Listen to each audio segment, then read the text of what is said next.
حالانکہ کہنا تو یہ چاہیے تھا اللہ تعالیٰ کو کہ ان سے کہو کہ میں خدا کی طرف سے بات کر رہا ہوں, میرے پاس تورات ہے, میرے پاس قرآن ہے.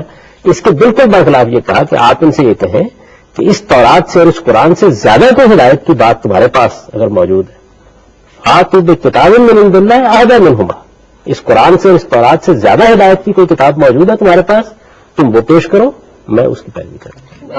عمومی رویہ یہی ہے. یہاں پہ بہت برا لگتا ہے کہ آپ نے بس ایمان بالغیب کی بات کریں اور اس کے بعد اس پہ مزید بات کرنا کفر ہے اور بری بات ہے, اخلاقی لحاظ سے غلط ہے. جو بڑوں نے کہہ دیا وہ ٹھیک ہے, جو ہم نے پڑھ لیا وہ صحیح ہے, اس کے اوپر ذہن کو کھولنے کی کوئی اجازت نہیں ہوتی. اور جبکہ اللہ نے خود کہتے ہیں کہ آپ کھوج لگائیں, آپ تلاش کریں. ایون اگر ہم حضور پاک صلی اللہ علیہ وسلم کی زندگی کا مطالعہ کرتے ہیں تو انہوں نے خود کہا کہ آپ کو مجھ سے متعلق جو بھی وہم ہے, شکوک ہے, جی آپ خود آ کے مجھ سے پوچھ سکتے ہو, جیسا کہ لیکن اب جب ہم اپنے علماء کے پاس, ظاہر بات ہے ہمارے ہاں وسیلہ سب سے پہلے وہی بنتے ہیں. درست. جب ہم ان کے پاس جا کے اپنی کوئی بات یا جس چیز پہ ہم ان سے کانٹرڈکٹ کرتے ہیں, ہم ان سے بات کرتے ہیں, تو وہ فوراً ہمیں کہیں گے ناؤزب اللہ آپ یا تو مسلمان رہ نہیں گئے, اگر آپ مسلمان رہ گئے ہیں تو آپ کا ایمان کمزور ہے. تو آپ سے عرض کر رہا ہوں کہ یہ جو ایمان بالغیب کا آپ نے لفظ استعمال کیا ہے, اس کے معنی بھی لوگ بالکل غلط سمجھتے ہیں. ایمان بالغیب کا مطلب یہ ہے کہ وہ حقائق جو آنکھوں سے نظر نہیں آتے انہیں علمی اور عقلی دلائل سے ماننا.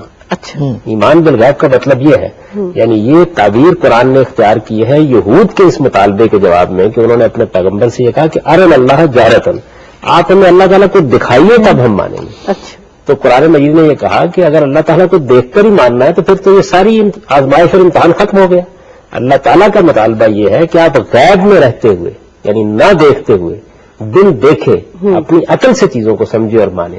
یہ عقل سے چیزوں کو سمجھنے اور ماننے کی دعوت ہے. لوگوں نے اس کے معنی یہ لے لیے کہ یہ تو اصل میں یہ مطالبہ کیا جا رہا ہے کہ سوچے سمجھے بغیر مانو. یہ معنی نہیں ہے اس کے. یؤمنون بالغیب کا مطلب یہ ہے کہ وہ بن دیکھے ماننے کے لیے تیار ہے. یہ نہیں کہتے کہ اللہ تعالیٰ کو یہاں لا کے بٹھائیے پھر ہم مانیں گے, بلکہ اپنے علم سے اور اپنی عقل سے مانتے ہیں. چنانچہ قرآن دیکھیے کیا الفاظ استعمال کرتا ہے. وہ کہتا ہے عقل سے کام لو, فکر سے کام لو, تدبر سے کام لو, غور کرو, ان آیات کا مشاہدہ کرو, اور اس کے بعد اس سے اللہ تعالیٰ کو پہچاننے کی کوشش کرو. وہ تو اگر قرآن کا آپ شروع سے لے کے آخر تک مطالعہ کریں تو معلوم ہوتا ہے کہ قدم قدم پر آپ کو یہ توجہ دلاتا ہے کہ اس کائنات کو دیکھو, رات اور دن کے آنے کو دیکھو, اس کے اندر چلتی ہوئی کشتیوں کو دیکھو, اس میں تلاطم خیز سمندر کو دیکھو, اس میں اٹھتی ہوئی ہواؤں کو دیکھو, اس کے موسموں کو دیکھو, اس میں سورج چاند ستاروں کو دیکھو, اور پھر اس کے بعد یہ جاننے کی کوشش کرو کہ ان کے اندر جو قانون ہے, جو حکمت ہے, جو اللہ تعالیٰ کی شانیں ہیں, وہ تمہاری کس جانب رہنمائی کرتی ہیں. وہ پوری کائنات کو پیش کر کے یہ کہتا ہے کہ اگر تمہارے اندر بصیرت کی آنکھ ہو تو پھر تو تمہاری صورتحال یہ ہوگی کہ تم جیسے ہی اس کو دیکھو گے تو پکار اٹھو گے کہ ابھی اس راہ سے کوئی گیا ہے, کہہ دیتی ہے شوقی نقش پا. آپ یہ کہہ رہے ہیں صورتحال یہ ہے. قرآن مجید نے تو آپ کو بار بار توجہ دلائی ہے کہ اس کے اندر غور کر کے آپ اپنے رب کو پہچانیں, اس کی معرفت حاصل کریں. ہر ورق دفتری معرفت کردگار, یعنی اس میں تو ایک درخت کا ایک ایک پتا جو ہے وہ آپ کو اللہ کی معرفت عطا کرتا ہے, اور پھر اس کے بعد استدلال کرتا ہے قرآن مجید کہ تم خدا کو کن دلائل کی بنیاد پر مانو, تم قیامت کو کن دلائل کی بنیاد پر مانو, اور نہایت شاندار استدلال کے ساتھ وہ مطالبہ کرتا ہے کہ اب یہ ہے وہ حقائق. ان حقائق کے بعد تمہاری عقل کہاں اونڈی ہو جاتی ہے کہ تم اس کو نہیں مانتے. قرآن تو یہ کہتا ہے. پچھلی جو نشست میں جو بات ہوئی تھی رسول کی جو مکے میں زندگی انہوں نے گزاری, جو مشکلات آپ نے بتائی تھوڑی سی, اب اگر مجھے مدینے میں جو ان کی زندگی گزری, مدینے میں آ کر جو انہوں نے وہاں پہ غزوات کیے, یا اس کے بعد ان کو مصیبتیں یا پریشانیاں وہاں پر ان کو پیش آئیں, یا جتنی انہوں نے وہاں پر جو تبلیغ کی جا کر, اس کے بعد اگر تھوڑی سی جو ہے وہ یہی بات یہ ہے کہ رسالت مآب صلی اللہ علیہ وسلم کی زندگی کا تو آخری 1-1.5 سال ہے جس کے بارے میں آپ کہہ سکتے ہیں کہ وہ کسی حد تک اطمینان کا سال ہے. ورنہ تو پوری زندگی جو آپ نے نبوت کا دعویٰ کرنے کے بعد گزاری ہے, خواہ وہ مکے میں گزاری ہے یا مدینے میں گزاری ہے, وہ اصل میں مسائب اور تکلیفوں میں گزری ہے. آپ نے دعوت پیش کی ہے, پوری قوم آپ سے اختلاف کر کے کھڑی ہو گئی, اور پھر اختلاف کر کے ہی کھڑی نہیں ہو گئی کہ کوئی بحث ہو رہی ہے, مباحثہ ہو رہا ہے, بلکہ اس نے جو مظالم کرنا تھے کر ڈالے. آپ کو معلوم ہے کہ خاص طور پر وہ لوگ جو کمزور طبقوں سے تعلق رکھتے تھے, وہ جب مسلمان ہوئے ہیں تو ان کو مارا گیا, ان کو پیٹا گیا, ان کو گھروں سے نکالا گیا, ان کو بات سننے کے لیے بھی وہ آمادہ نہیں ہوئے کہ کسی بات کے بارے میں کوئی مذاکرات کر لیں, گفتگو کر لیں, بات کر لیں, بلکہ ایک ظلم و ستم کا بازار تھا جو گرم کر دیا گیا. اور خود رسالت میں آپ صلی اللہ علیہ وسلم کو ایک بڑے سوشل مقاطع سے گزرنا پڑا, اور بہت سے اس طرح کے مراحل پیش آئے. یہی معاملہ کم و بیش اس وقت ظاہر ہے کہ آپ کے ساتھ مکے سے ہجرت کر کے جو لوگ آ گئے تھے ان کی کفالت کی ذمہ داری ہے. ان کے لیے آپ نے مواخات کا ایک پورا نظام قائم کیا. ایک مسلمان کو دوسرے مسلمان کا بھائی بنا دیا. چھوٹی سی مدینے کی بستی تھی. اس کے باوجود صورتحال یہ رہی کہ کوئی 70-80 کے قریب لوگ ایسے تھے جن کا بندوبست نہیں ہو سکا. اور ان لوگوں کو پھر آپ نے مسجد میں جس طرح آپ مہاجر کیمپ لگا دیتے ہیں اس طریقے سے رکھا جن کو اصحاب صفہ کہا جاتا ہے. اور ان کی ضروریات کے معاملے میں رسالت میں آپ صلی اللہ علیہ وسلم کا اپنا طریقہ یہ رہا کہ کوئی چیز بھی جب آپ کو میسر ہوئی ہے تو آپ نے پہلے ان کی ضرورتیں پوری کی, اس کے بعد اپنے گھر والوں کی طرف یا اپنی طرف توجہ کی. آخری زمانے میں پھر جب کچھ فتوحات ہو گئی ہیں تو حالات کچھ بہتر ہو گئے اور وہ کوئی 1-2 سال ہے, یعنی خیبر کے بعد کم حالات میں بہتری آئی ہے, ورنہ یہی صورتحال رہی. سیدہ تو خود بیان کرتی ہے کہ اس زمانے میں ایسا بھی ہوا بعض اوقات کہ 3 دن ہمارے یہاں چولہا نہیں جلا. اس طرح کے حالات سے حضور گزرے. اس کے باوجود آپ یہ دیکھیے کہ کوئی شکایت کا کلمہ آپ کی زبان پر نہیں آیا. یہ اسی زمانے کی بات ہے جب سیدنا عمر رضی اللہ عنہ نے آ کے وہ یہ کہا ہے کہ یہ آپ کے جسم کے اوپر بدیاں پڑی ہوئی ہیں اور آپ اس طریقے سے ایک چٹائی پر لیٹے ہوئے ہیں اور دنیا جہان کی بادشاہی آپ کے قدموں میں ہے. تو آپ نے کہا کہ عمر میرے لیے وہی بہت ہے جو میرے پروردگار نے میرے لیے تیار کر رکھا ہوا ہے, یہ دنیا میرے لیے نہیں ہے. تو رسالت میں آپ صلی اللہ علیہ وسلم کی زندگی کے یہ جتنے مراحل ہیں یہ گویا آپ کو بالکل اس مقام پر کھڑا کر دیتے ہیں کہ جہاں آپ ایک غریب سے غریب آدمی بھی آپ کی ذات میں ایک اسوہ پا لیتا ہے.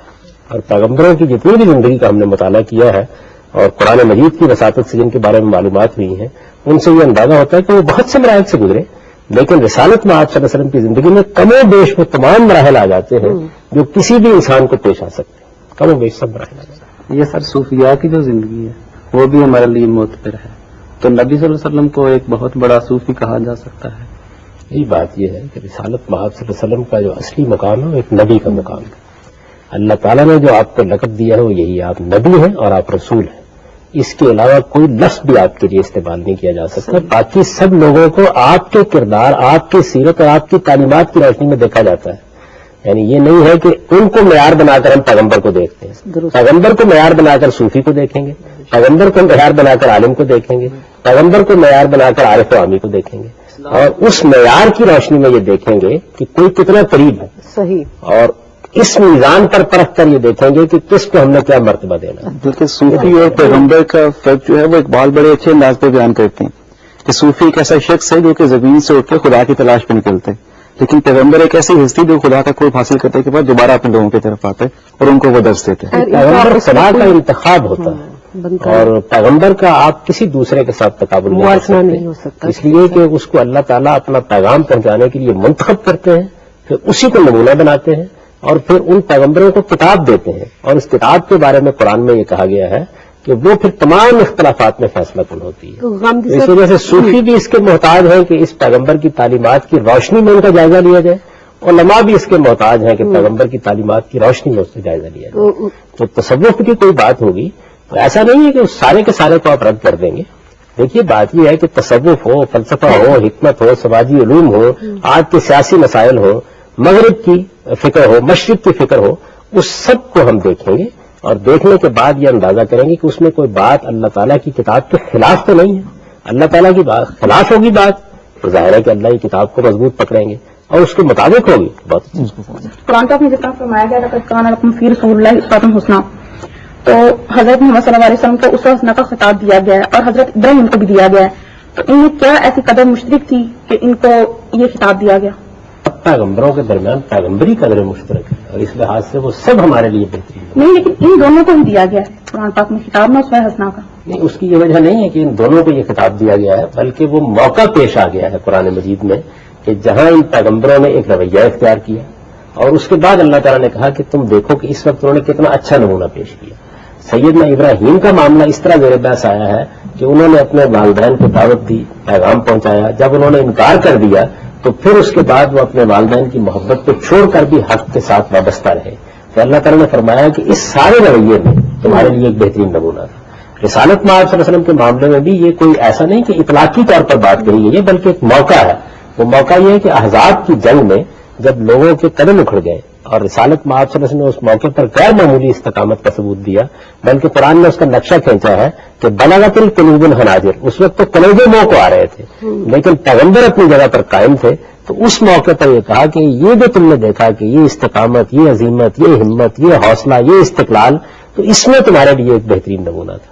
تو یہ موقع ہے اس کی وجہ سے کہا گیا. ایسا نہیں کہ باقی پیغمبر نمونہ نہیں ہے، سب پیغمبر ہی اللہ تعالیٰ کا بہترین نمونہ ہوتے ہیں، اور وہ اپنی اپنی قوم کے لیے بلکہ پوری انسانیت کے لیے ہدایت کا ذریعہ بنتے ہیں. رسالت میں آپ صلی اللہ علیہ وسلم کی خصوصیت یہ ہے کہ اب اصل میں ہمارے پاس مستند تاریخ آپ کی ہے، یعنی اور کوئی ہمارے پاس مستند تاریخ معلوم نہیں ہے. سیدنا مسیح علیہ السلام کی زندگی کی بہت تھوڑی سی جھلک ہم کو ملتی ہے بائبل میں، انجیل میں، یعنی ان کی پوری زندگی کے بارے میں ہم نہیں جانتے. حضور کی زندگی، آپ کے خانگی حالات، آپ کے معاملات نہایت مستند طریقے سے نقل ہوئے ہیں. یعنی مسلمانوں نے اپنے پیغمبر کی زندگی اور تاریخ کو اتنی خوبی کے ساتھ محفوظ کیا ہے کہ اس میں آپ آسانی کے ساتھ یہ جان سکتے ہیں. تو لہٰذا آپ کی زندگی اب ہمارے لیے ایک بہترین نمونہ بننے کی پوزیشن میں ہو گئی ہے. ہم اس سے تو سر جیسے آپ نے ابھی کہا کہ مسلمانوں نے حضور پاک صلی اللہ علیہ وسلم کی تعلیمات اور ان کی سیرت کو بڑا سنبھال کے رکھا، تو پیغمبر اللہ میاں نے ہر قوم میں بھیجے، اور ہر قوم جو ان کے ماننے والے، ان کے پیروکار ہیں، ان کے لیے وہ اتنے ہی معتبر ہیں. یعنی دیکھیے بات یہ ہے کہ حالات بہت حد تک اثر انداز ہوتے ہیں. رسالت مآب صلی اللہ علیہ وسلم کو اللہ تعالیٰ نے یہ موقع دیا کہ آپ نے ایک باقاعدہ حکومت قائم کر دی. مسلمانوں کی آپ کے بعد ایک خلافت قائم ہوئی. وہ حکومت آپ کے ساتھ ختم نہیں ہو گئی بلکہ اس کے بعد بھی قائم رہی، پھر اس کے بعد صدیوں تک قائم رہی. تو جب ریاست کا اس طرح نظم آپ مسلمانوں کے پاس آ گیا تو وہ ذرائع اور وسائل اور اسباب بھی غیر معمولی طور پر فراہم ہو گئے، جن سے قرآن کو محفوظ کیا گیا یا اللہ تعالیٰ کے پیغمبر کے ارشادات کو محفوظ کیا گیا، سیرت محفوظ کی گئی. زمانہ ایسا ملا کہ جس میں ایسے اسباب موجود تھے کہ دنیا گیا تاریخ کی روشنی میں آ گئی ہوئی تھی. یہ صورتحال اس سے پہلے کی قوموں کے ساتھ نہیں ہوئی. ہمیں تو قرآن مجید نے دیکھیے بڑی غیر معمولی تعلیم دی. ہمیں یہ بتایا ہے کہ اللہ کے سارے پیغمبروں کو کسی نہ کسی پہلو سے دوسرے پیغمبر پر فضیلت رہی ہے. سورہ بقرہ میں اس کو موضوع بنایا گیا ہے کہ سارے پیغمبر اللہ کے پیغمبر ہیں، اور مسلمانوں کا کلمہ یہ ہونا چاہیے کہ لا نفرق بین احد من رسلہ، ہم اللہ کے پیغمبروں میں کوئی فرق نہیں کرتے، سب کو اللہ کے پیغمبر مانتے ہیں.